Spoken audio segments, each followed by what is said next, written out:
Last week I mentioned in the beginning of the shiur certain ideas about God and also the barriers that He created, which the task, of course, is for man is to remove those barriers.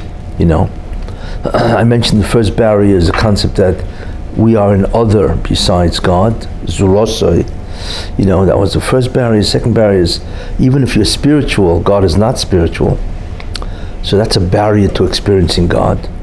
The third barrier was, of course, physicality, and I mentioned another barrier was, of course, what's called the Zoyama, or the evil of the Satan, and that gives us all kinds of drives and temptations and so on. So those are really the barriers that God created for us to remove them, so to speak, and get back to Him. And I mentioned also that there are periods of time that are when each of these barriers are removed. And so that's a very important part of the divine agenda, the divine plan itself, But I was thinking that because there are people that want to know, well, what else about God?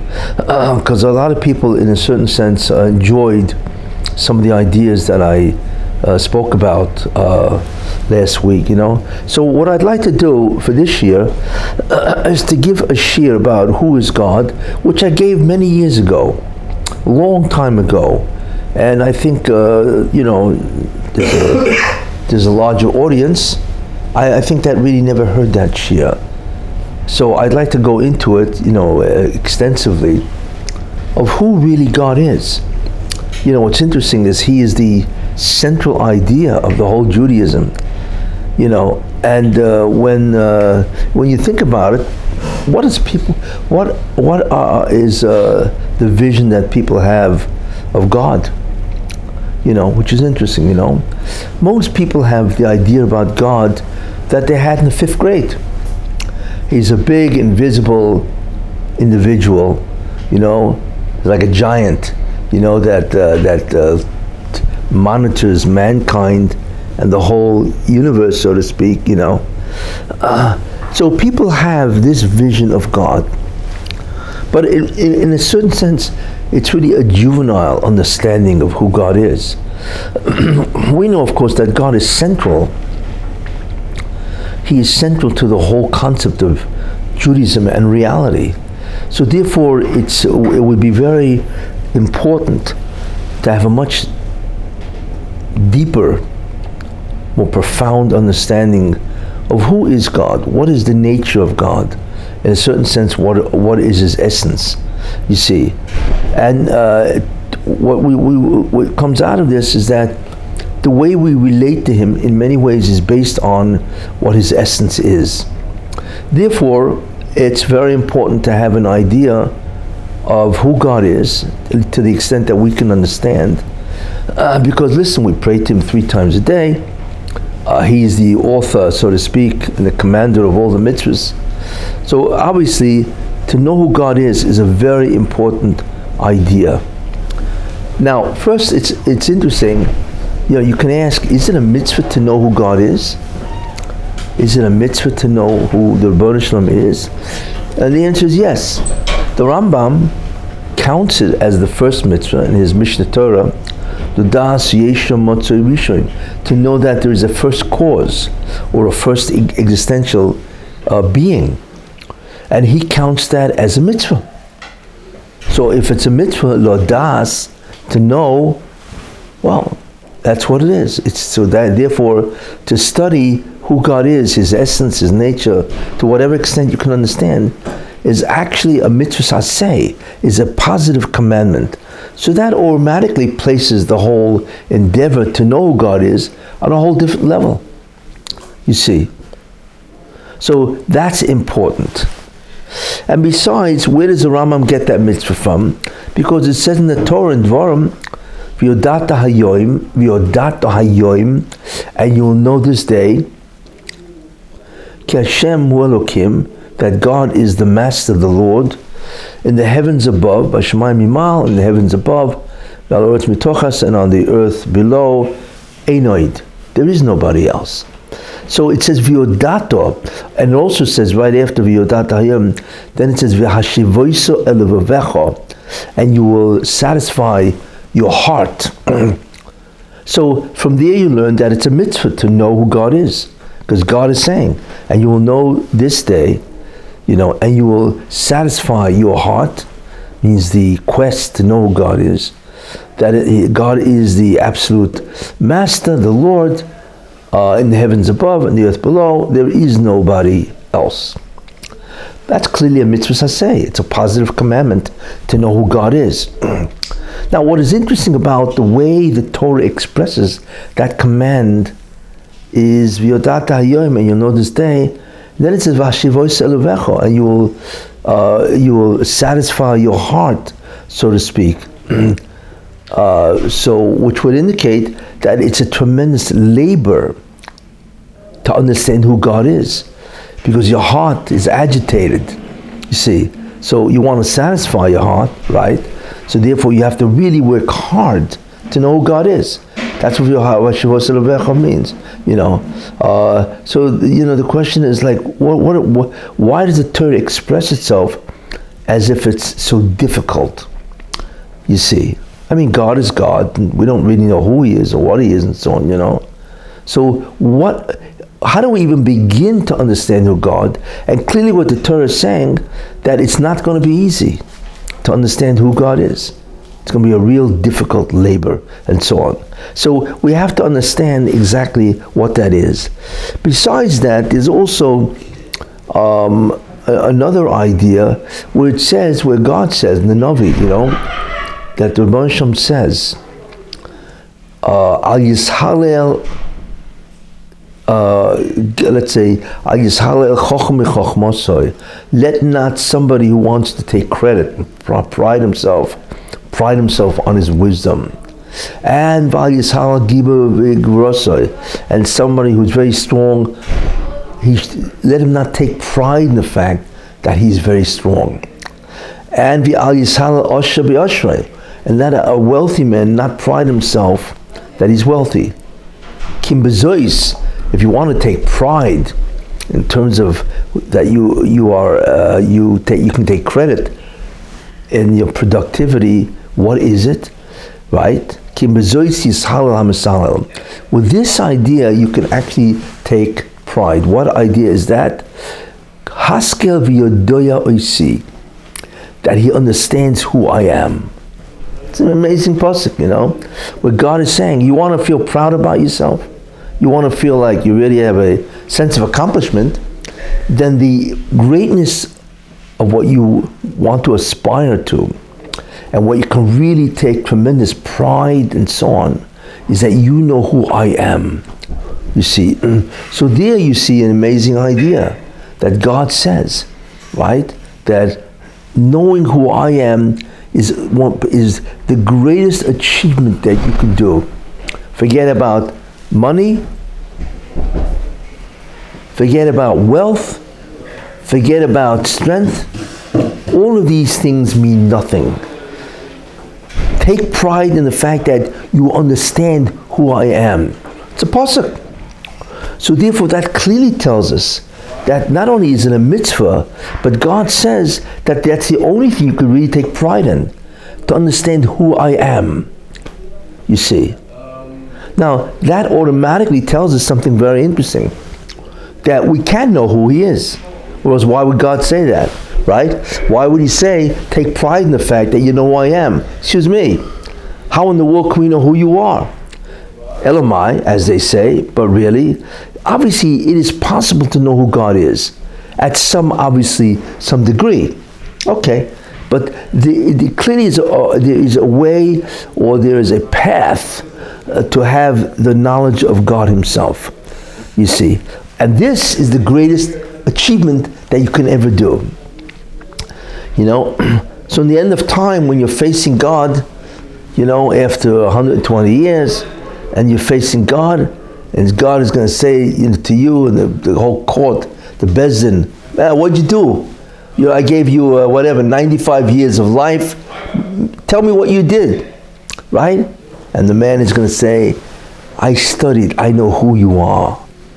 And they're going to say to you, enter the paradise, enter Gan Eden, and he's going to quote the pasuk, you see, because you say that's the greatest achievement of all, you see. So there's no question about that God considers this paramount in terms of what the job of a Jew is, and I would imagine what the job of anybody is, you see.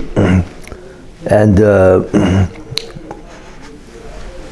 therefore, clearly it's very important for many reasons to understand who God is, for all these reasons. But what I want to, what I said before is that the problem is that we never get beyond the 5th grade in terms of our understanding who God is. Everybody got their childish ideas.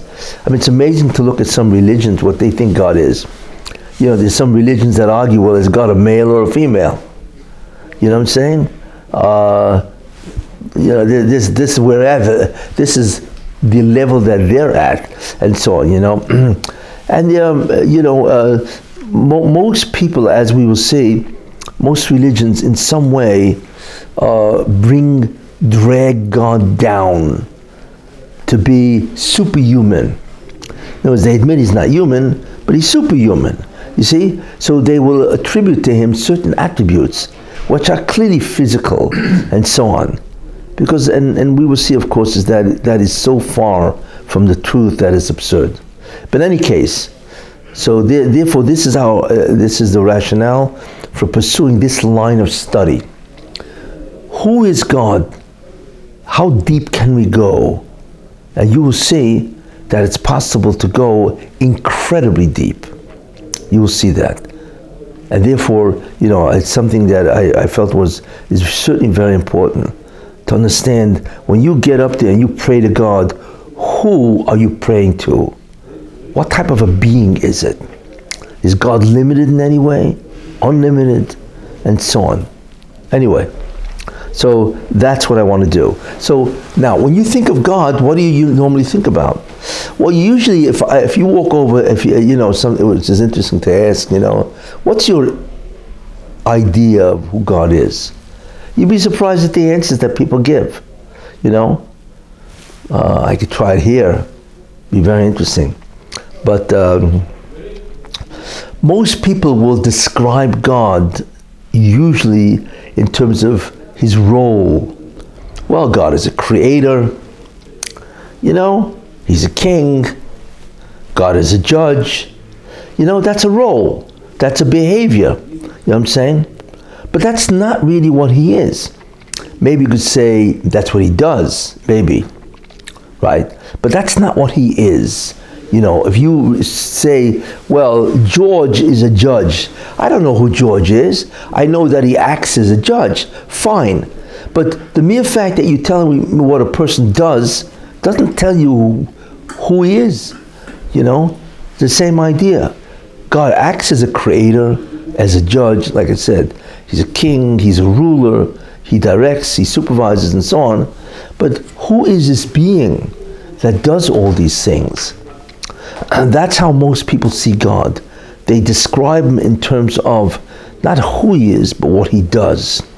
And that's not what I want to do. So then the question we have to ask ourselves is, okay, where do you find in the Torah that the Torah says who he is? We know many things about God based on the Torah. We know God talks, clearly, communicates with man. We know God thinks. God seems to have a memory because he remembers things. We see that. So in many ways, people say, well, it's almost like he's human. He's invisible, that's true. But he's like a Superman. You know what I'm saying? That's what people get the idea from, because the way he acts is very human-like. He's like an incredible human because, he created everything and so on, But in the end, he does exactly what a human does. That's a tremendous mistake, as we will see. So the question is, where in the Torah does it talk about who God is? And the answer is at the burning bush, he told Moses that I am, and I will be. Okay, but the question is, what in the world does that mean? Anyway, no, you don't have to answer. Right? I like to try to answer that. Now, so therefore, what we begin, if you look in the Torah, there is a place that the Torah says who God is. And the truth is, we say it twice a day. Shema Yisrael, Hashem Elokeinu, Hashem Echad. Hear Israel, the Lord, our God, the Lord is one. Ah, that's interesting.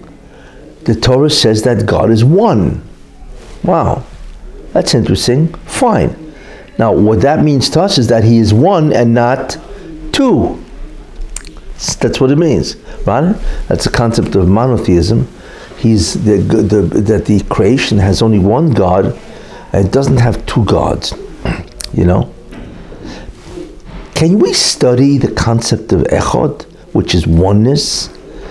You know, it seems to be pretty simple. You know? So we can ask, why does it say v'hashivois elevecha, and you will quiet your heart, you will satisfy your heart of who God is. V'yodata hayoim, like I said, and you will know this day, and quiet your heart, satisfy your heart. You know, what's there to quiet?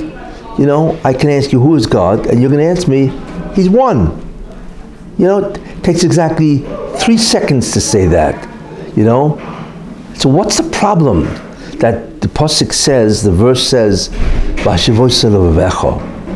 you see?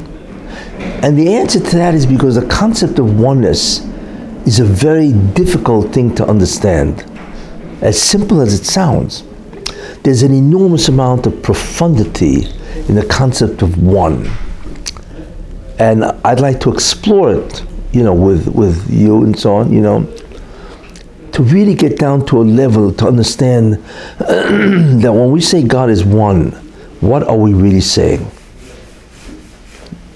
Anyway, so we're going to take that as the role, that, you know, as the idea that Torah says, well, here is, well, the Lord our God, the Lord is one, you know, and that's it, you know. We say that twice a day, and we have to explore what this means, the concept of oneness. Well, part of the answer lies in a very interesting statement. Kel God, Echad, Yochid, and Miyuchad. God is Echad, He is one. Yochid, He's a Yochid, He's singular, so to speak. And Miyuchad, He's unique. You know, why 3 expressions for God? What's the difference between one, single, and unique, which basically means also one, you know? So what I want to do is explore those 3 ideas, and they're very profound in terms of what the Rabbi Hashem really is.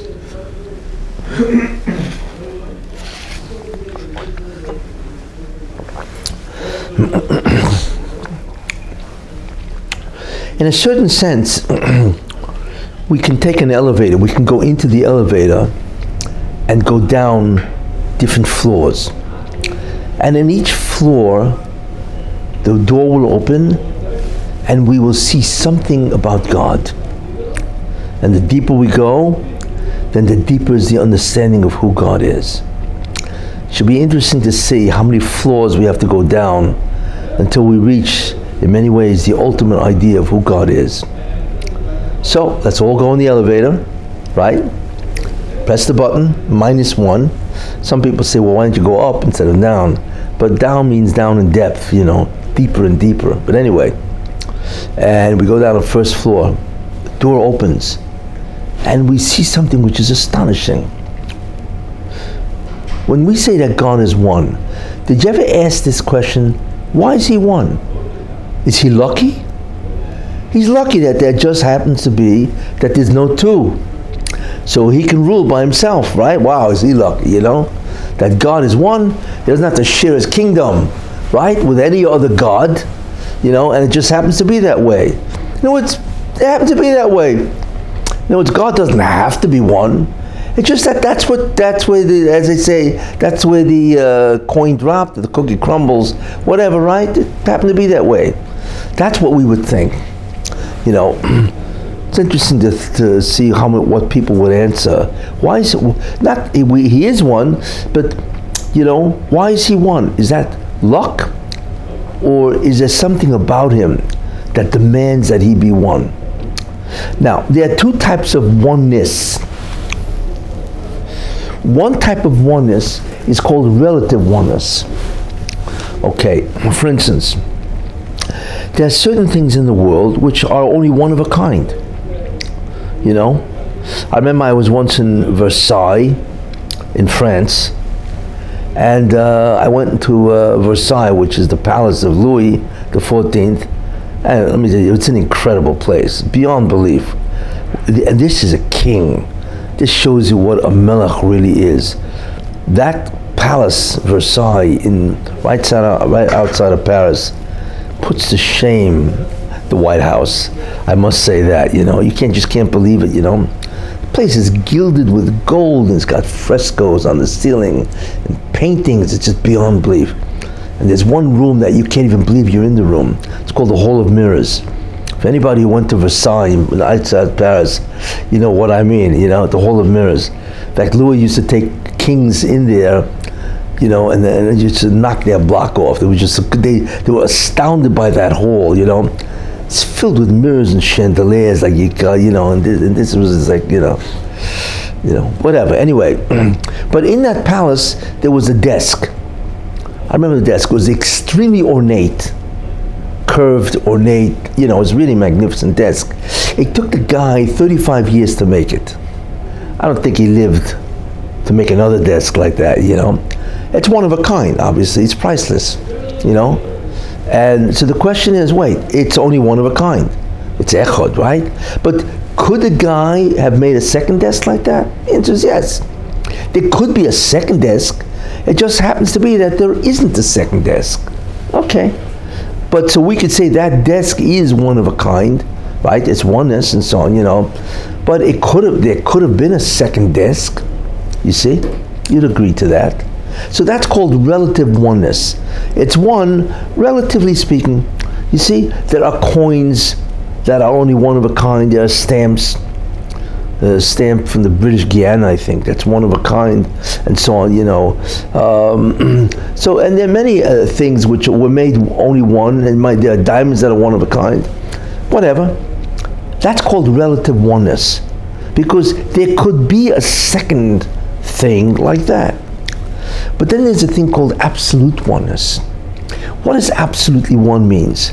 It means that this is not just one, it happens to be one. There cannot be a second item like this item. In other words, there's something about this item that the laws of existence refuses to allow a second type of item like this. That's called absolute oneness. Absolute. It's one, but absolutely. There cannot be a second item. You see? Now, so that's an incredible distinction between relative oneness. When we say, hear Israel, the Lord our God, the Lord is one, what we're saying is that God is absolutely one. It's not that he's lucky that there is no other God, you see, but he's absolutely one, which means that there cannot be a being like God. There cannot be, God cannot be duplicated at all. Now the question, of course, we can ask is why not? But putting that aside, which we'll see, this is the concept of echod, that God is absolutely one, which automatically begins to tell us that there is something about God that defies explanation, because we've never encountered that type of a being. That there can only be one. Like I say, everything can be duplicated or replicated, right? And so on. But God cannot, a being like God cannot be two by the laws of existence. Only one, you see. So this is a very important idea. And like I said, when we went down to that first floor, we are absolutely astounded. It's incredible. We've never encountered that. Okay. So That's the beginning of our descent. We now begin to see that God is not like anything at all, because nothing in creation is absolutely one. Only God. So that this is the beginning of our education about God. So, okay, that's great. We have an idea about God. Let's now go back in our elevator, press floor number -2, which is what we do, right? Go down, second floor, subfloor, door opens, right? And again, we are astonished. We are astonished at the concept of a new dimension of oneness. We already see that God cannot be more than one. You see, he's externally one. I mean, he's externally one. There cannot be another being like him. But on the next floor, we realize something, that God is not just that there cannot be another one like God. God himself is only one thing. There are no parts. There are no parts. Now that's unheard of. What does that mean? The human body has at least, 100 trillion cells. The human brain itself is composed of at least 100 billion cells. That's a lot of parts. And hopefully they're all going to work, right? Because when they stop working, you got big problems, right? Okay, everything has parts, right? There's parts, there's atoms. Everything composed of atoms, molecules, and so on. There's an infinite amount of molecules and atoms almost in the entire creation, you know? But when we look at God, there isn't any parts. There's only one thing, and that thing is called God. Now, we cannot understand what that means. What do you mean that he doesn't have parts? You know, I'm sure he's got a head, he's got arms, legs, I mean, whatever, you know. So, what does it mean to be one part, and therefore, if you think you can cut that part into parts itself, no, he's indivisible. It's astounding. You see, so not only is he one thing, it's indivisible. It cannot be made into anything less. You see, there was this we call it idea that imagine if you take something and you cut it in half, then you cut each piece in half, and that in half, and that in half, and that in half. How far down can you go until you can't cut? You cannot cut. We don't know, you know, because you can go down. They used to think that the atom was, you know, indivisible. It's one, right? And then they found out that no, the atom itself has parts. It has the electrons in the nucleus. Okay, so the nucleus is. Then they realized that the nucleus itself has parts. You know, it has neutrons and protons and so on. It's okay. That's the lowest, right? They say, wait a minute. No. The proton itself can be cut into parts. It's called quarks. You know, they keep going down and down and down. You see? But with God, you can't go down. He can't be cut at all. You see, in no way he's what's called indivisible. You see, and that we've never seen anything like that. Now, that's only one idea in terms of who he is. But there's something else that's indivisible. Grammar recognizes three things, at least, right? Let's say somebody remembers something, right? Well, grammar says, wait, there are three things. There's a subject, the one who does the remembering. Then there's the memory itself. And then there's the act of remembering. Three things. There's a subject, the verb, right? And there's the object of the verb, right? Subject and predicate and so on, right? Fine. Why? Because you are not your memory. You are not identical to the memory that you have. You have a memory, but the memory isn't you. When you remember something, the action of remembering isn't you. You can perform that action. You see? So these three things are distinct. There's a subject, the action, and the object of the verb, you see? But when you talk about God, what is astonishing is that God, the subject, is identical to the memory that he has. That's him. And he is identical to the act of remembering. It's one thing, because we say that God is one, internally. That's called pashtus, you see? So, that's a second thing where God displays oneness, that he is not separate from what he knows and his act of knowing. So you have the knower, the act of knowing, and the knowledge itself is identical in God. Whereas in us, it's three different things. Now, we cannot understand what that means. You know, we've never seen anything like that, an identicality of these three things. But in God, it's one thing. The Rambam says, we can't understand how that could be. We can hear it, but we cannot understand how that can possibly exist. Yet the Rambam says that that's what God is, because that flows from the concept called poshet, simple. God is a simple being. Simple means what?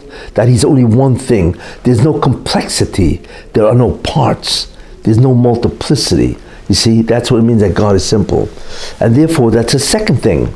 God is not only indivisible, but God is identical to everything he does. He is the action, you see, itself. Of course, we have no understanding of what that means, you see. So that, in many ways, is obviously, it's a very profound concept, and so on, you see. Okay, but this leads us to a big question. Wait a minute. If you say that God is poshet, which means he's simple, and that simplicity is one thing and it's indivisible, right? Then wait a minute. I can show you that really God is two things. He's got to be composed of at least two things. What are they? Everything that exists, everything, is always composed of at least two things. It is composed of an essence, means what are those characteristics or attributes that something possesses that makes it what it is. That's called its essence. And if you took away something of its essence, it would cease to be that thing. That's called its essence, right? Essence usually has a bunch of characteristics, attributes that constitute what this thing is. But wait a minute, this thing also exists. So there's something about this item or object, right, that's called existence. You see, we don't know what that is. But everything has an essence, and this essence has existence, you see. So there you are, two things.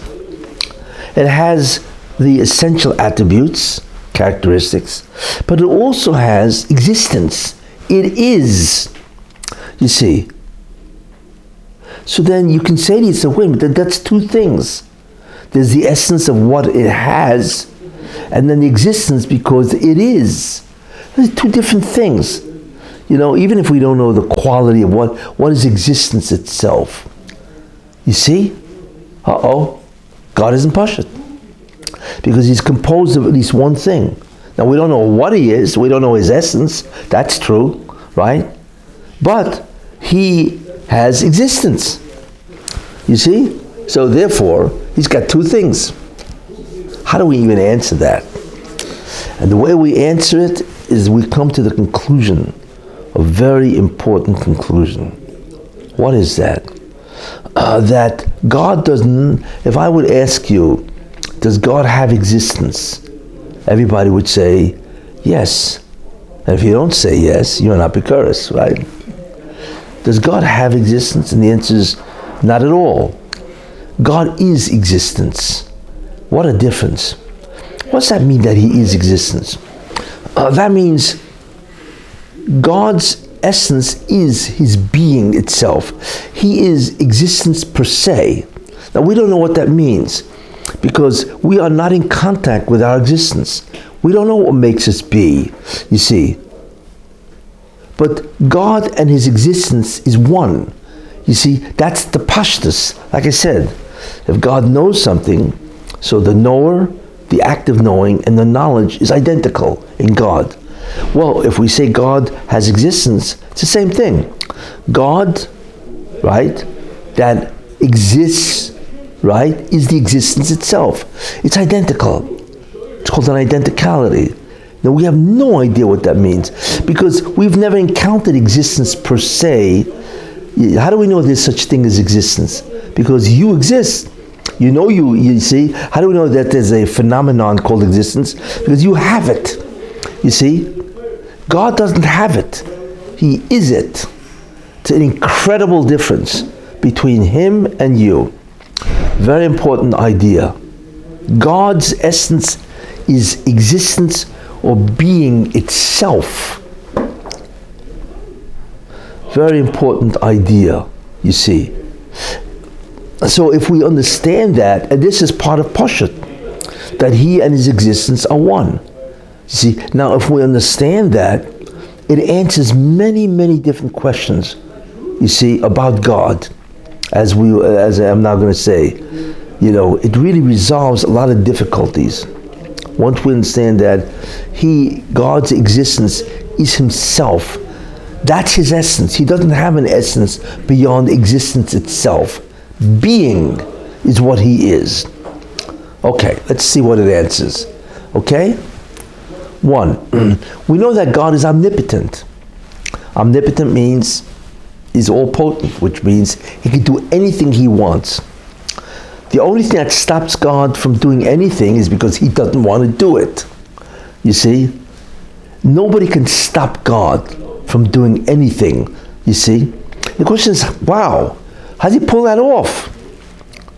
How does he pull that off? And the answer is because if you are existence, the phenomenon existence, you could make anything you want because you're existence. So you can give rise to anything to be. Simple. You see? That's why God can do anything. Because he is the faculty of being, existence. So anything he wants to make, he can do. You see?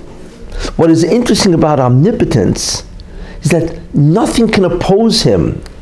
Because God would have to enable the opposition to exist to even oppose God. He would have to give life or existence to the opposition in order for the opposition to oppose him.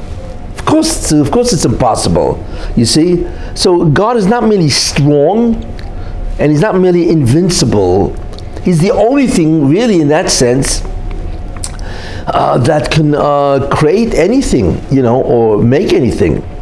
You see? That's why the Moshe says, one of the greatest statements of might ever said in Hazinu, where the Moshe says, Ani achaye, I give life, Vani memes, and I kill. You know what I'm saying? And I cure and so on, right?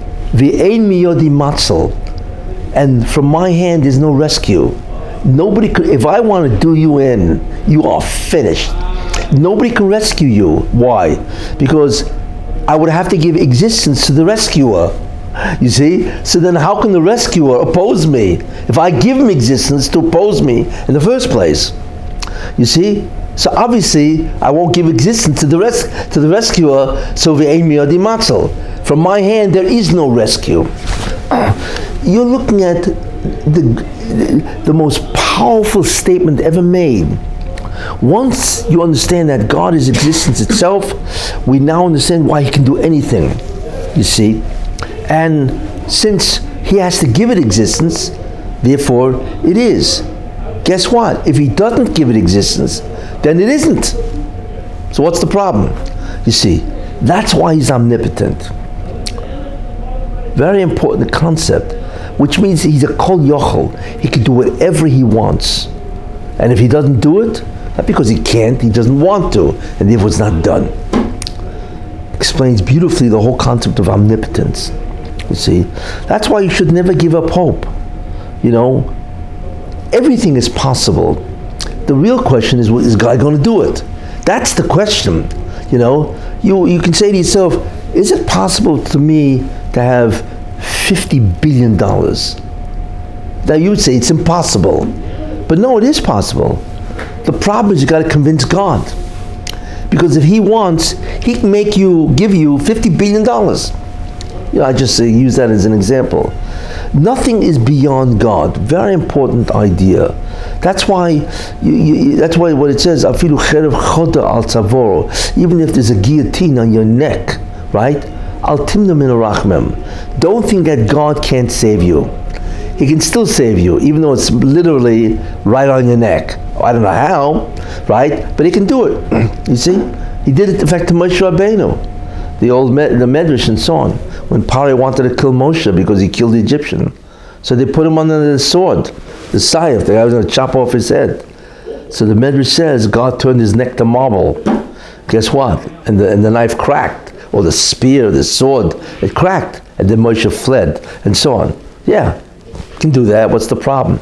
You see. Anyway, that is the concept of omnipotence. Now we also say God is omniscient. God knows everything. Everything. There is nothing that God does not know.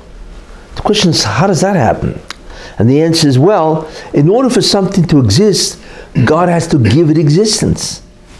So if God gives it existence, that's how he knows about it. You see? Because he has to give it existence, and obviously he knows what he does, so therefore he knows everything.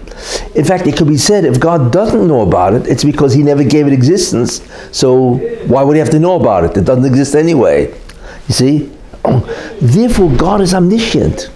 He knows everything, because whatever he knows, he has to make it. You see? And therefore he knows what he does.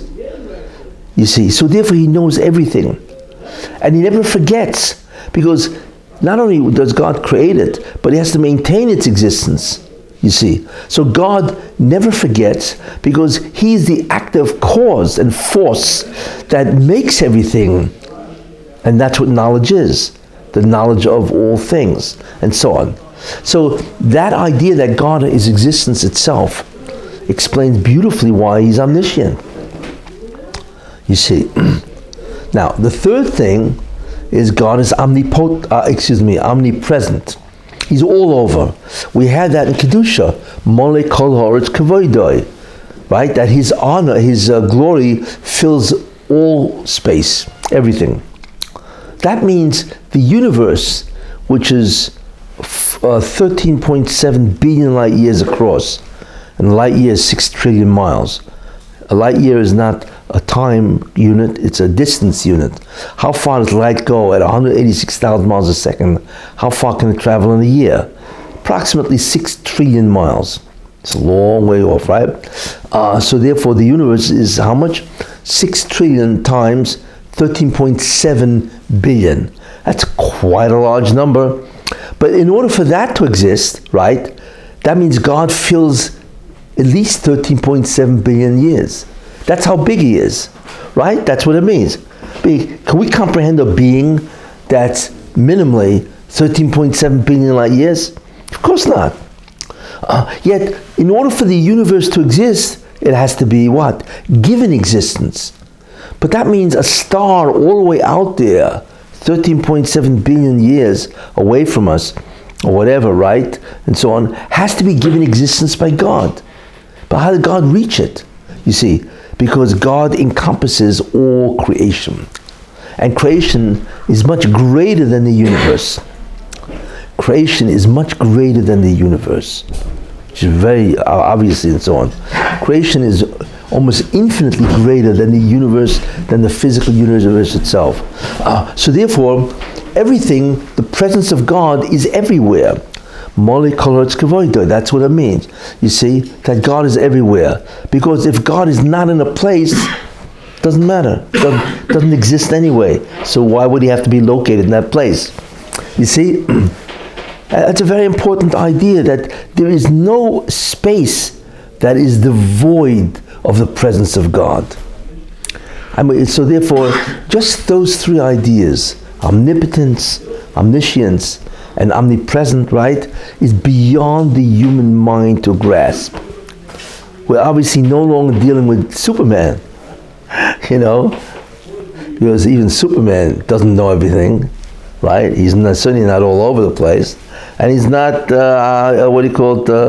omnipotent. No, obviously. Yeah, kryptonite, huh? That's right. But anyway, So it very interestingly answers these three ideas, but it answers really many more ideas. Like what? Okay? It answers this, right? One, how does God create everything? You see, we can only discover things, right? We can discover things, but everything we discover exists. Or man can manufacture things, which means he assembles things in different ways. Fine, but they all exist before he got there, even before he discovered, before he manufactured, you see? So we don't really create anything. We just reassemble and put it together. But we say, Bereshis bara Elokim, in the beginning God created. Creation is an act that you can create something out of nothing. It's called creatio ex nihilo, right? That's the Latin term. It means that God can bring something that doesn't exist into existence. Wow, how does he do that? And the answer to that is because if he is existence, right, and therefore he can give existence to anything he wants. That's how he does it. You see, he's existence per se. He just says, I want to do this. I want to make something, right? He just makes it exist because he allows it to be part of him. You see, and therefore it exists. That's how he can create. It's an astounding faculty, property, to bring anything you want into existence. You see? And that's why he can create everything. That's why he is a true creator, you see, as opposed to be somebody who is a discoverer, you see. And that's what he does. We also understand other things that he can, besides creation.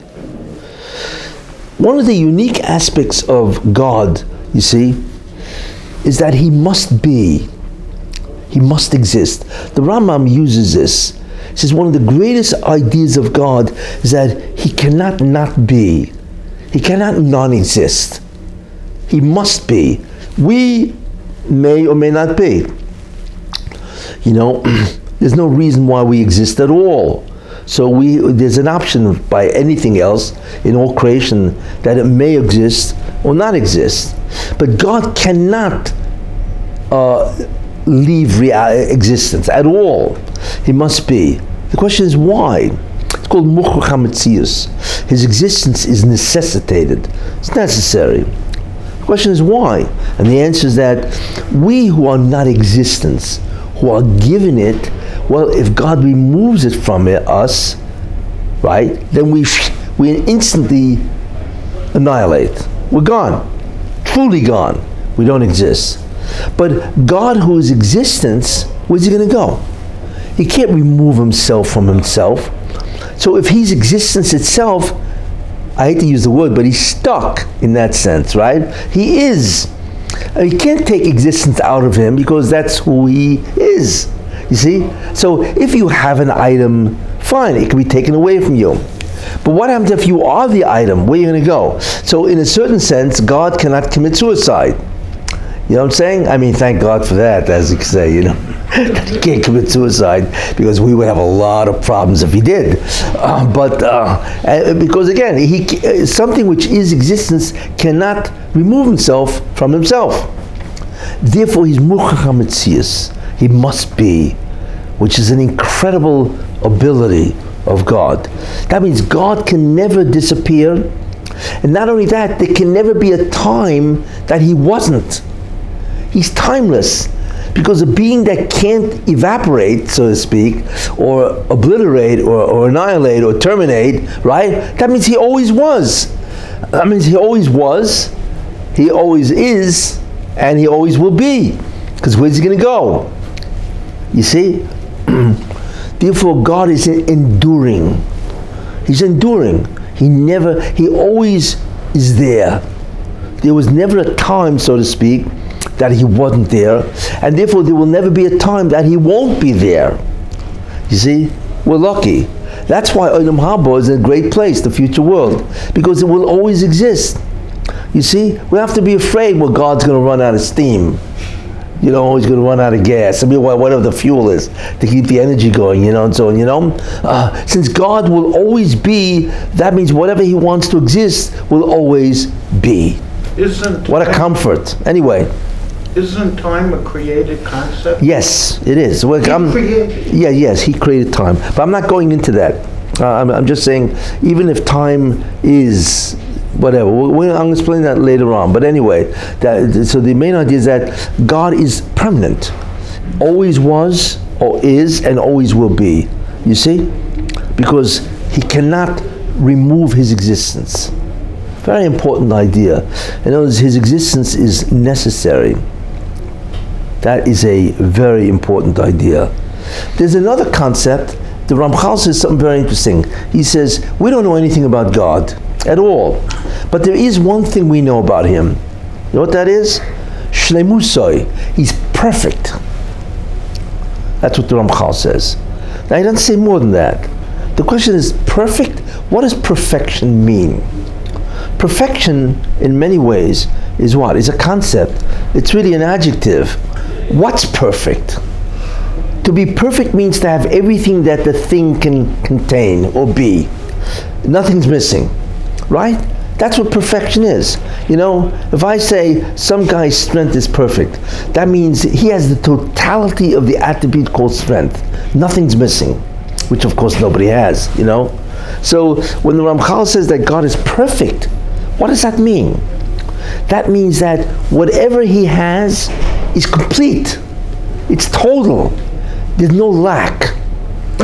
You see? That's what it means. You see? So if his existence, it's an absolute totality of being. Total. You see? If God, for instance, is a Rahman, whatever, right? Compassionate. His compassion is total. We don't understand that, Humans, at times they're compassionate, sometimes they're not, whatever, right? But the rachamim of God is absolute, that it must be, anyway, but it's total. Only a being that's existence can be perfect. Why? Because since the being is made the thing, right? Then he makes all that exists, because he gives it existence. But wait a minute, if he makes all the thing that exists in that attribute, then it's perfect. Because if it's missing something, it's not missing anything, it doesn't exist. You see? So that's why he's perfect. Means when he makes something, right, it's perfect because it exists in its totality, right? And if it doesn't exist, right, then that does not mean that God is imperfect. How could he be imperfect if the thing doesn't exist in the first place? You see? So when the Ramchal says that he's a perfect being, that's what he means. You see? And in other words, the ability to be a perfect being is because you are existence. You see? That's another thing that is understood. Why is God perfect? So we begin to understand that God has no limitations, because that would be an imperfection. You see? God has no deficiencies at all. He's not deficient in anything. He has no limits, right? And he has no dependencies. Because in order for to be we now understand why he's one, what that means, because if there was another being, then God would be limited by the presence of that other being. You see? The presence of another being limits you. You see? Even if you kill that, but the space that he occupies limits you. You can't occupy that space because he's there. You see? Therefore, when we say that God is perfect, he's perfect because he has no limitations, no deficiencies, no dependencies. Therefore, there is nothing else. And therefore, he is limitless. You see? Because nothing can occupy space that God cannot occupy. You see? It's interesting. Once you begin to realize that. That's why God is one. There cannot be two, because that would limit God, you see.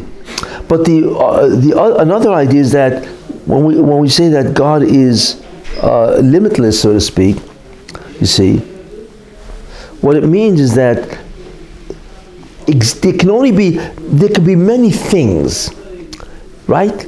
How many things are there? It's almost infinite. in terms of the atoms and the molecules and so on, right? How many things are there, right? But, so there could be many things, there could be many essences and so on, right? And each one has existence. But there's only one thing called existence. There is no many existences. So if God is existence, there's only one thing that is existence. You see, there's no two things that are existence itself. You see, in terms of essence, there can be many things, each one having an essence. But you can't have many existences. There's only one thing called existence. You see, that's why God cannot be replicated. See, that's why to have existence, you can duplicate something and just make something else be. See, but if you are existence itself, right, then how can you be replicated? There's only one thing called existence. Existence doesn't have another thing called existence. If God is existence, He's the only one that's existence. There's nothing else that has existence, you see. All of this is basically understood, you see, once you begin to understand that concept of what God is, existence itself, which is interesting. Is God part of reality? No. What is reality? Reality is whatever exists. It's real. God is not part of reality. Reality is part of God. Difference. Because reality is whatever existence makes.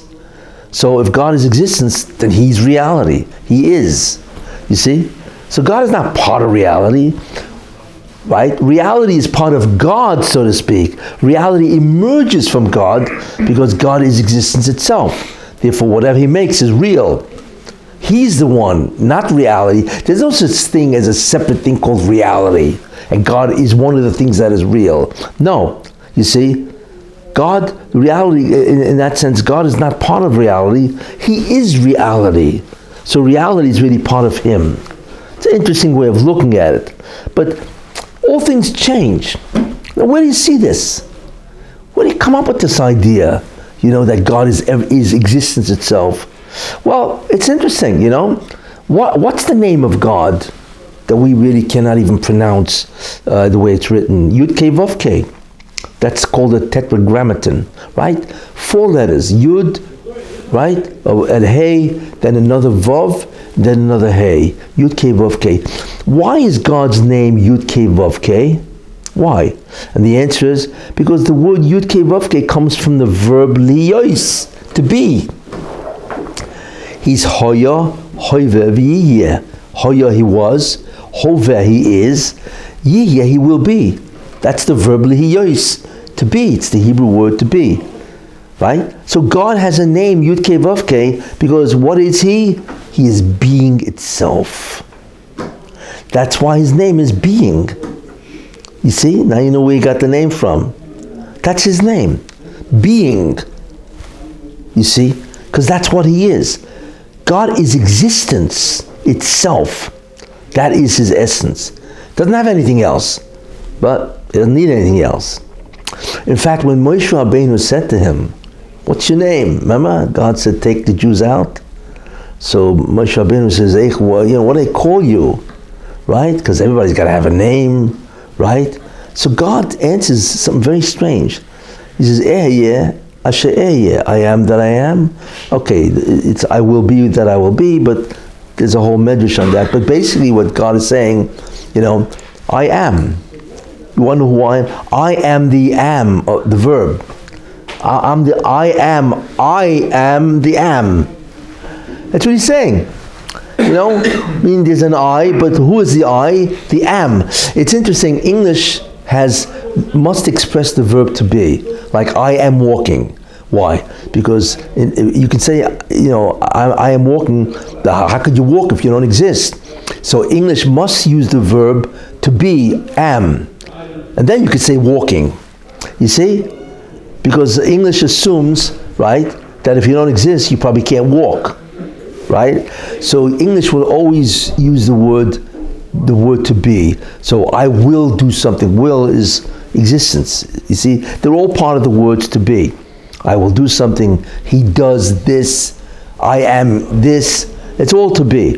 It's interesting, Hebrew does not need the verb to be in its sentence. Ani holech, right? I walk. I am walking. Why is it that Hebrew doesn't have the verb to be? Because Hebrew assumes that if you're walking, you probably exist. So it doesn't need the verb to be.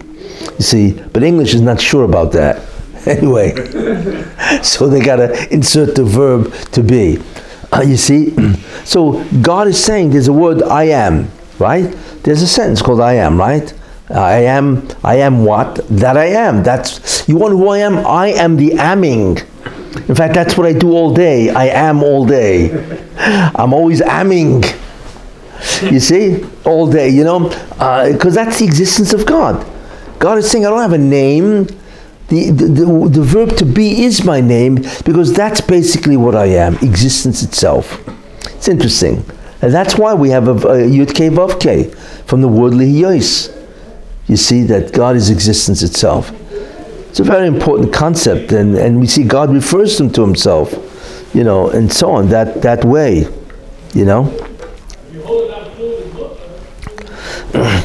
And because of that, there's something which is really, in many ways, interesting.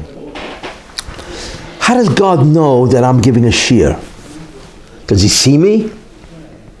Yeah, he sees me, but how does he know? God doesn't see me. He doesn't see anything. You see? God does not experience anything externally. He experiences internally. Why? Because all of us exist because God is giving us existence right now.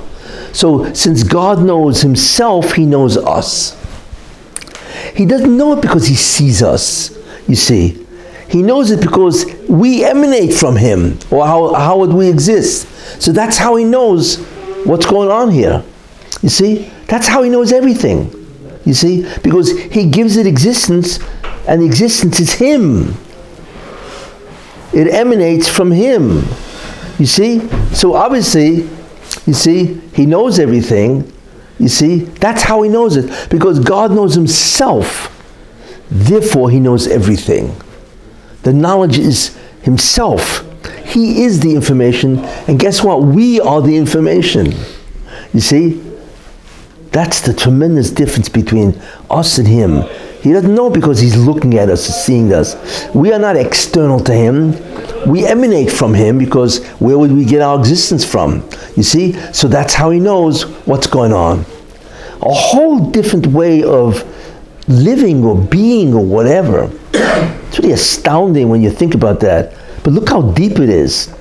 Then you begin to understand why it says, you got to satisfy your heart. And then all we're talking about is oneness. You see? That basically everything emanates from him. And that's it. And therefore God is really only one. Everything else is from him. And they don't, well, we'll see in a minute, but he has to create everything, and he has to maintain their existence. You see, he has to give them existence and maintain their existence, But in the end, it's just existence. It's all him, you see. So therefore, that's a very, very important concept. That's when the elevator stops? No. We're only on floor 2. The next question, is there a floor 3? And the answer is yes. There's a 3rd floor. It's amazing. Look how deep we are already, and so on. But one thing you have to understand, which you begin to see, nobody can ever know who God is. You see? Because he's existence itself. How can we know? Nobody has ever seen existence itself walking down the street. Have you ever seen existence itself? No. Existence always has to be in something. It has to give something existence. So we infer that if you are walking down the street, you exist. You see? But I've never seen existence itself. I don't know what the quality is. That's why no being can understand who God is. No malach, no angel, nothing. Because they all have existence. An angel may have a different quality of being, he has different attributes and essences and so on, different instruction components or whatever.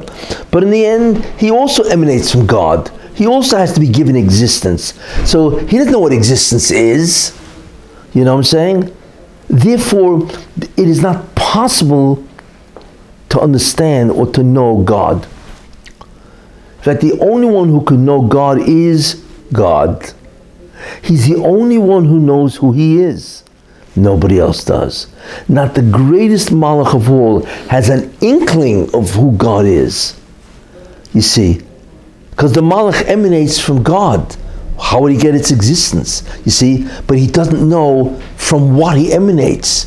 You see, it's very interesting idea of how it works. You see, well, I've really explored. Yes. So on this level, how do you incorporate the idea of the chirach sheet with the act of existence? Well, what you're asking is a famous question that this has been asked. How that if God knows what you, yeah, but this it's not part of what I'm saying. Basically, the question is, how does God, if God knows what you're going to do, right? Then how do you have free will? Because what you do is in accordance with his information, and so on. But anyway. But it's something that doesn't interfere and it goes beyond. Yeah, but I'm not into that. I don't want to get it away. But anyway, so far we've gone down 2 floors. That what? One is that God is one, right? There is nothing else beside external to him. There's only one God, right? And the second thing is God is simple, and we see what simple is, right? That God is identical with everything that he is. You see, and I've mentioned a whole bunch of things, but in the end, like I say, because of this, the only one who knows who God is God himself. Nobody can fathom the concept of existence in and of itself. You see. But, well, what do we do? Well, let's go down into the elevator. Is there a third button? Is there a third button? And the answer, there is. There's a third button, you see. And what do? We press the button. Goes down to 3rd floor. The door opens. And we are absolutely shocked at what we see. What do we see? What do we see? We've already reached profound levels of understanding about who he is, or rather who he is not. So then what's the 3rd floor going to reveal to us? Well, the 3rd floor is in many ways much more astonishing than the 2nd. The Jews stood at Mount Sinai, Har Sinai. The Jews stood at Mount Sinai, right? And at Har Sinai, it's a very interesting statement. It says, Ata Horeis Radas, you have been shown. That's what it says. Ki Hashem hu Elokim, that God is the Lord, the Master, Einod Milvadoi. What does Einod Milvadoi mean? Besides him, there is nothing else. Now, it doesn't say in Einod Kamoihu, there's nobody like him. It says there's nobody besides him. And apparently this was the main vision that the Jews had at Har Sinai, the mountain of Sinai, when they received the Torah. Well, God showed them something which they've never seen before. And it was the central experience at Har Sinai. What was it?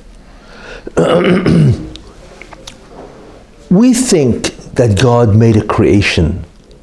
He really didn't. Now, I'll explain that. Einod Milvadoi means besides God, nothing exists. What does that mean? That means in a certain way, even after God created everything, it doesn't really exist at all. You see, that's one of the greatest mysteries of all. Now, what does that mean? You need an example, a mushal, an analogy to understand this, I like to use this example. One, imagine there's a guy sleeping on the couch. Right, he's sleeping, right? And then all of a sudden he has a dream. And in the dream, he's got two guys sitting at a table. And they're drinking coffee. Right? One guy says to the other, this is what he's dreaming, right? One guy says to the other, you know, we don't really exist. So the other guy says to him, what, are you crazy? We don't exist. We're having a conversation here. So the first guy says, no, you don't understand. We exist relative to ourselves. But relative to the guy sleeping on the couch, right? We don't exist. We're a figment of his imagination. You see, we don't really exist like him. He is. We ain't, to use proper English, right? We don't exist at all, really. You know, we're some type of a mental abstraction, you know, manifestation of this guy's mind. He's the guy. He exists, you see. In fact, if he woke up, what would happen to us? Poof, we're gone. You see, because not only our existence depends on him, it's not even like him. You see. You know, so we can't fool ourselves and think that we really have a true existence. We don't. You see, that's what they realized at Har Sinai. At the Horizon of Das, you have been shown that you may know, right? What? Ki Hashem hu Elokim, God is the Elokim, the Master of the Lord. Einod Muvadoi. Besides God, the entity called God, Einod, there's nothing else. Which means that even after the creation, we don't really exist. Certainly we don't exist the way he does. You see, except we don't realize that. We think we really exist. You see, we take ourselves seriously, right? You know, we think we are. But in true reality terms, we don't exist at all. In some way, God has concealed that from us, because probably we'd have a heart attack if we realized that we don't really exist, you know. You see, so what that means is that even though God created us, do not think that you really exist at all. Certainly, you don't exist like him. Forget about that. He is. Why? Because he's existence itself. We who have to be given existence, which is what we have, right? We don't exist like him, because even after he's given us existence, guess what? It's still him. Think about that, you know? It's not like a mother gives birth to a child, a baby, right? So even if the mother dies, the child will continue to exist. The child exists. It was given existence by the mother, whatever, and with the death of the mother, it continues. Fine, it becomes an independent entity.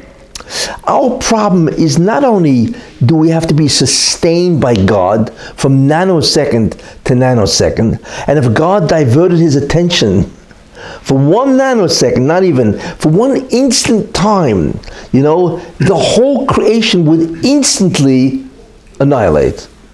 You can't believe how weak and vulnerable and how nothing we are. He has to be thinking to himself, you know, be.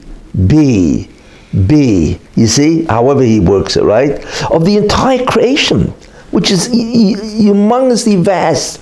And if he diverted his attention, if somebody, tapped him on the shoulder, says, by the way, I want to ask you something. Right? And all of a sudden he said, wait, the creation just vanished. Say, all of it would disappear. You see? Now, we don't know how he does that, you talk about OCD, right? OCD, obsessive compulsive disorder, right? He's got to be thinking about us from instant to instant time. Multitasking. No, well. So therefore, why? Because think about that. If he has to give us existence, it means he has to give us himself. He has to allow us in some way to form within him.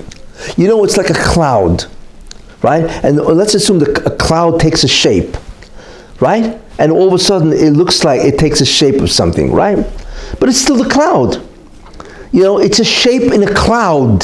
Think about that. But in the end, it's still the cloud, right? It's the same thing. In the end, even though the Rebbeinu Shalom, God, right, gives us existence, in the end, we're nothing more than a shape in Him, whatever that means.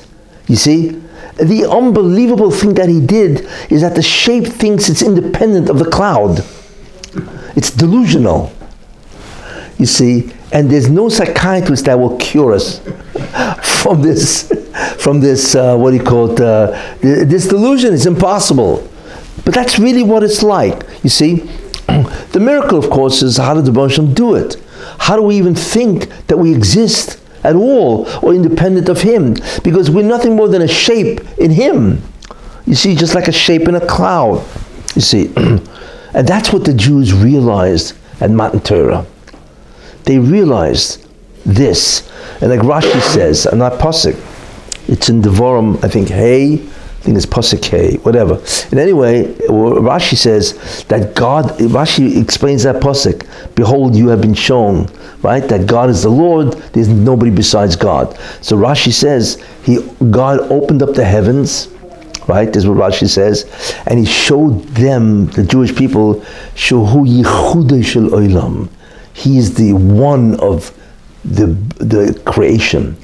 Yeah, and they realized that. Now how they can realize that and still exist to realize that, nobody knows. But God showed them enough where they can tap into the fact that they are nothing more than shapes in Him. You know, it's that they however God does that, He allowed them because He wanted to show them what does it mean to be one. That you guys don't even exist at all, really. It's all relative. Now, one guy can say, wait a minute, relative? That's interesting. So a guy can say, you know, I'm going to sit in the middle of the highway, right? Because nothing exists, right? And that's it, right? And meanwhile, there's a truck coming down the highway, right? And guess what? The truck kills the guy. The question is, how do you do it? If the truck doesn't really exist, then how did it kill the guy in the highway? And the answer is because one relative thing can kill another relative thing. That's the rule, you see? It's all relative, as Einstein would say, you see? And since the truck is relative and the guy on the highway is relative, well, the rule is that if you're a relative, you can get killed by a relative thing. And that's it. But one cannot make the mistake that he is existing independent at all besides God. Doesn't exist. That idea and so on.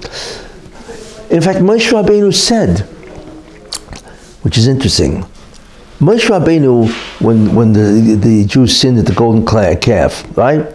So the Jews sinned, so the Rebbeinu wanted to kill the Jews, whatever, and Moshe Rabbeinu says, you know, then erase me from your book and all that, fine, you know? And God said, okay, and so on. And then Moshe Rabbeinu realized that he has found favor in the eyes of God. Wait a minute, you know, that's a good thing, you know? I mean, we're praying 3 times a day to find favor in God's eyes, right? So he asked God the 2 greatest questions of man, that man can ever ask, right? First thing he says, Hareini no dirochecho, show me your ways. Since everything that happens ultimately is the ways of God, because God does everything, you know? So he said, God, show me your ways, which is like, which says, tell me everything you do, and therefore I will know that what everything is. It's total knowledge. So God said, you know, whatever, I'll do it and hide myself, whatever. Then Moshe Rabbeinu said the next question, which is the greatest question of all, show me your glory. Hareini nos kvodecha, show me your glory. What does that mean? Who are you? How is it possible? Because Moshe Rabbeinu understood that I'm zero.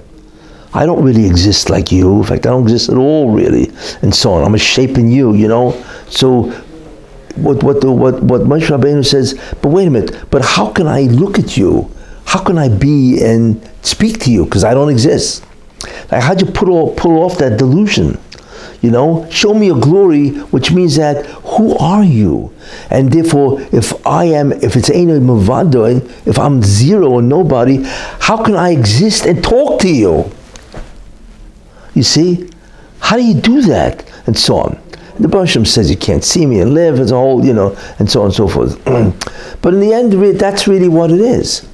You see, and if, like I say, that's the idea, and that's a very important idea, and that's what it means when in the Navi it says Va'ani lo shenisi. God says, I have not changed. What do you mean I have not changed? There's you before you, the creation, and there's you after the creation.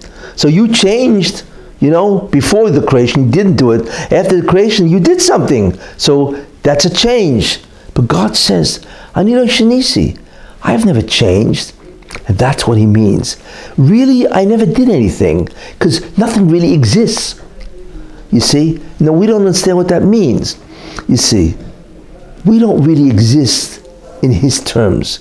In fact, we don't really exist at all relative in some way, like the dream. They exist to each other, but really, we don't.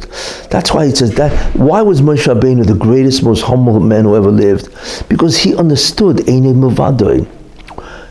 He's walking around, I don't really exist like God. Everything I am, everything I have is God. It's a shape in God. So then, how can I walk around being haughty? I'm a zero. And the Taka says that. In fact, Moshe and Aaron say, V'nachnu mo. What are we? What are we? Nothing. Zero. You see.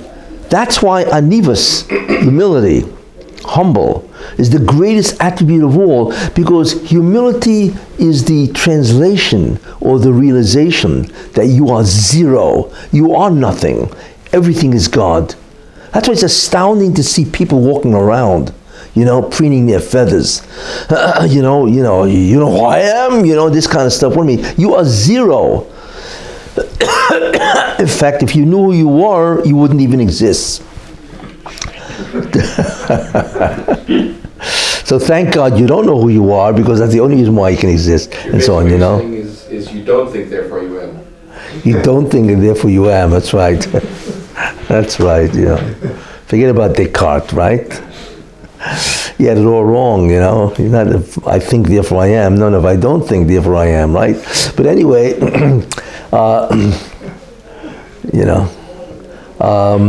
but that's the real reality. That's why Moshe Rabbeinu was the most humble man of all, because he realized, of course he knew who he was, but whatever I am is God. I'm a shape in him. That's all I really am, but in the end, it's him. You see? So then, how can I walk around thinking that I'm somebody? You see? That's why he's the most humble man that ever lived. You see? The illusion of self as an independent being, you see, is a very difficult illusion to penetrate, to get through. And that is the great fall of man. That is the arrogance of man, that he thinks he is, that he can cause his own destiny, you see, that he can actually cause things and so on. If a person realized, which is interesting, I think this Sfas Emes says this, if a person realized how nothing he is, he would faint. If God would ever allow us to realize who we really are, I once said it'd be a field day for cardiologists. They'd better have a heart attack. You'd collapse. Why the Jews died when they heard. Exactly, yeah. They could not tolerate. Well, they died because of the Dveikus. They couldn't tolerate being apart from God.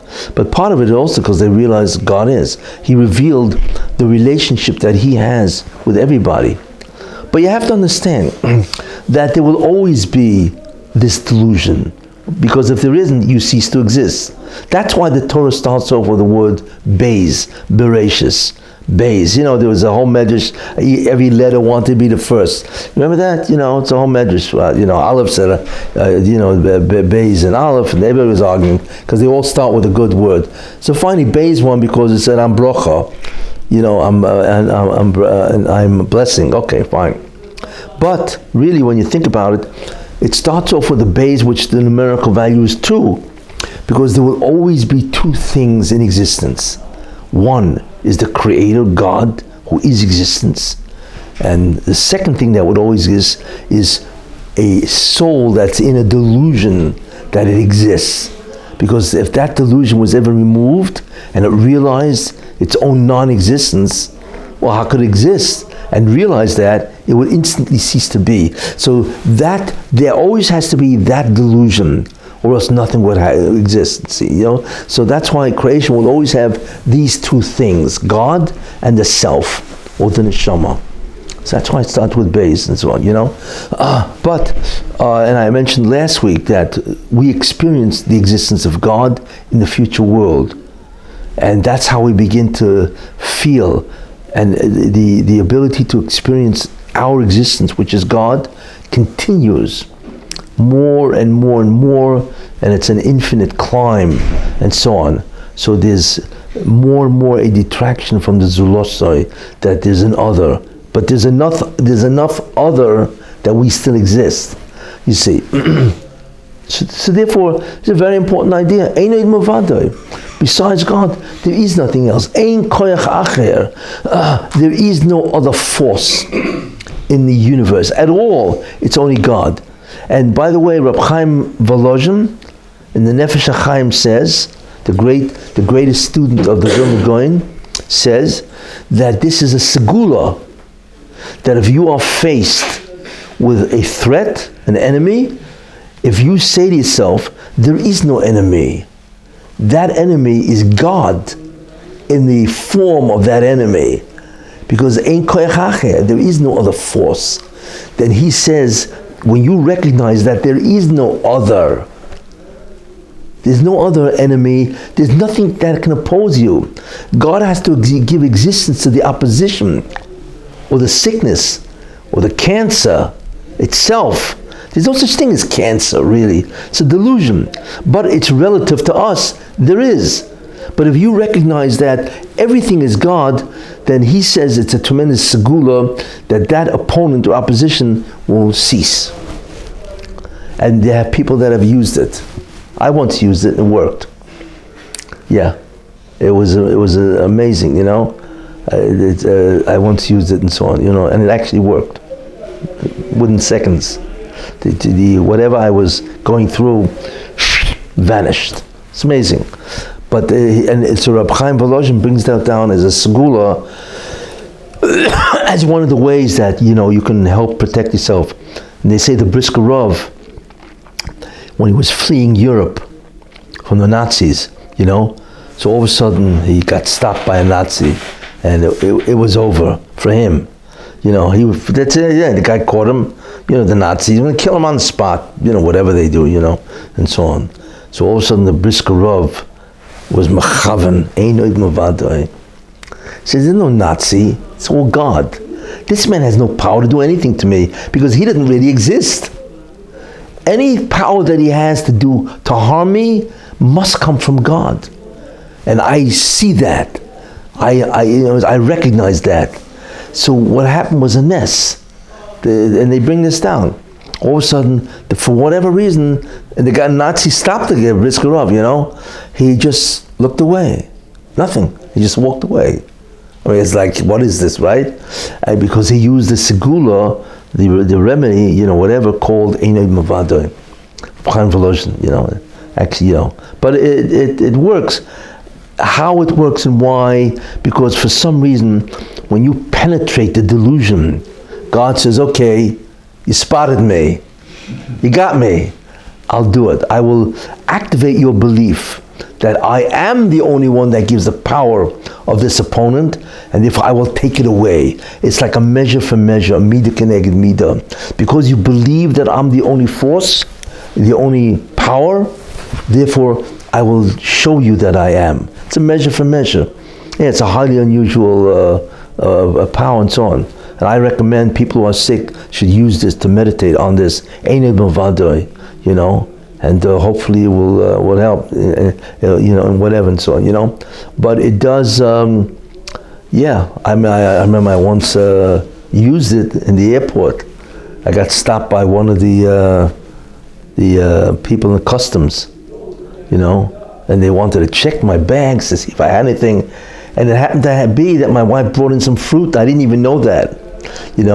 So she said, it was a woman, one of the customs inspectors, she says, okay, do you have anything? And I didn't, I said, no. And my wife says, well, I brought in some fruit and so I realized this is no good. So all of a sudden I stopped and I was machavan einoi mavadoi. There is no customs inspector. This is God in the form of a customs inspector. You see, nobody has the power to do anything. And all of a sudden, somebody, like a split second later, somebody called this woman and said, "Hey, come on, I need you." And she just, and she just turned around and walked away. I'm just saying, it's a very powerful segula, But anyway, but this comes from the level that we're at, where it's Einod Mavadoi. Okay? Which is a very important idea. That's what the Jews experienced at Sinai. It was astounding, to whatever extent they could, and that's probably one of the reasons why they died. They realized the totality of God in their lives, that He is everything. And that's why God is, and this is called, by the way, Yichud Mitziusoi. Mitziusoi, that God is the only thing that is.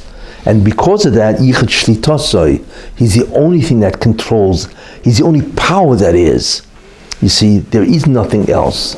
Everything is given by God. So this is a very important concept and so on, Okay, we're going to go back in the elevator? We already did 3 floors, right?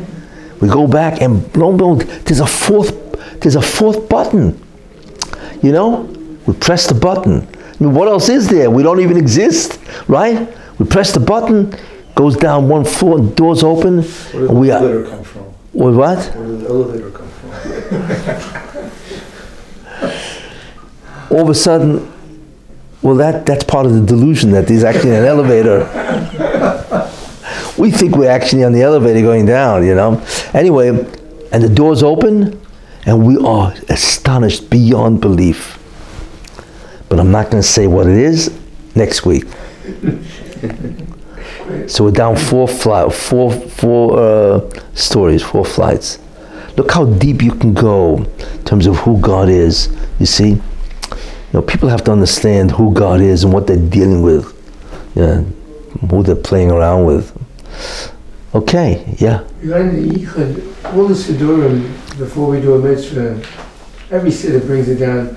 Hashem Yichud Kutsh Brichu Ushchinte. Could the Rabbi masbid a little bit? Next week. Because something has to be connected there. Yeah, exactly. Who, next week. The answer lies next week. So if you can try to figure that out, but you won't be able to. Anyway, okay, great. I hope this brings you to greater fear of God, to realize what we're dealing with here and who the Rebbe Hashem really is, and His ultimate power. The power of God it's beyond comprehension. Is that what we're supposed to remember when? That's one of the mitzvahs of Taryag. Remember Yom Asher Manata B'Sinai. What's the? Asher Manata B'Sinai. Yeah. Are we supposed to remember that part that we saw? Yes. Is that the main part we're supposed to? Well, also that also that all the commandments come from God. He's the one who commanded us to do everything. Yeah.